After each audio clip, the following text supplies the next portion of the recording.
हमने मोडासा कोर्ट के अंदर जमानत पेश की। उसके बाद जो रिलीज़ ऑर्डर लेके मोडासा से हम यहाँ सेंट्रल जेल अहमदाबाद में आए हुए थे और सेंट्रल जेल अहमदाबाद में हमने ये जमानत का जो रिलीज़ ऑर्डर था वो हमने पेश किया। और रिलीज़ ऑर्डर पेश करने के बाद हमको पता चला कि जूनागढ़ डिस्ट्रिक्ट कलेक्टर ने उनको पासा लगाई है और पासा का प्रोसीडिंग किया है और पासा की जो चार्जशीट थी वो आज मौलाना मुफ्ती साहब को दी गई है। दोस्तों, मुफ्ती सलमान अजहरी साहब के वकील का एक बड़ा ही सनसनीखेज बयान सामने आया है। अब आगे मुफ्ती साहब के साथ क्या होगा और कितने दिन उन्हें जेल में रखा जाएगा, जमानत मिलेगी या नहीं, इसकी पूरी डिटेल हम आपको बताएंगे। पहले ऑफिशियल अपडेट जो इस वक्त मुफ्ती सलमान अजहरी साहब के ट्विटर अकाउंट से कुछ ही घंटे पहले जानकारी दी गई है कि मुफ्ती सलमान अजहरी को गुजरात के सभी मामलों में जमानत मिल गई है और वो रिहा होने वाले थे। जूनागढ़ पुलिस ने अब उन पर पासा अधिनियम के तहत मामला दर्ज किया है और उन्हें बड़ौदा जेल में हिरासत में रखा जाएगा।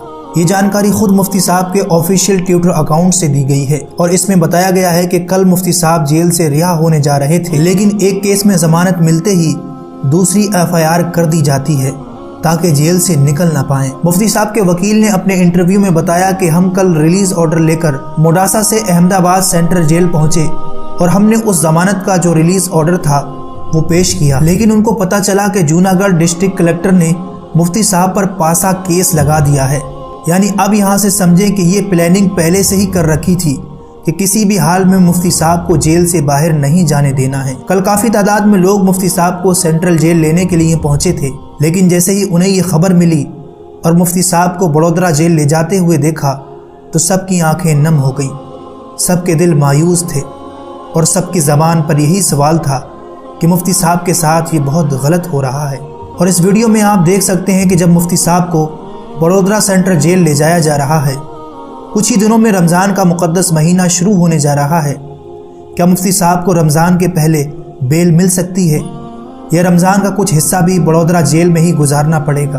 असल में जो केस मुफ्ती साहब पर लगाया गया है, ये केस किन लोगों पर लगाया जाता है, ये जानकर आप हैरान रह जाएंगे। पासा में किसी भी शख्स को गिरफ्तार करने से पहले उसके खिलाफ आईपीसी सहित अन्य एक्ट में 3 मामले दर्ज होने चाहिए। इसके बाद थाना इंचार्ज कलेक्टर के पास अप्रूवल के लिए फाइल भेजता है।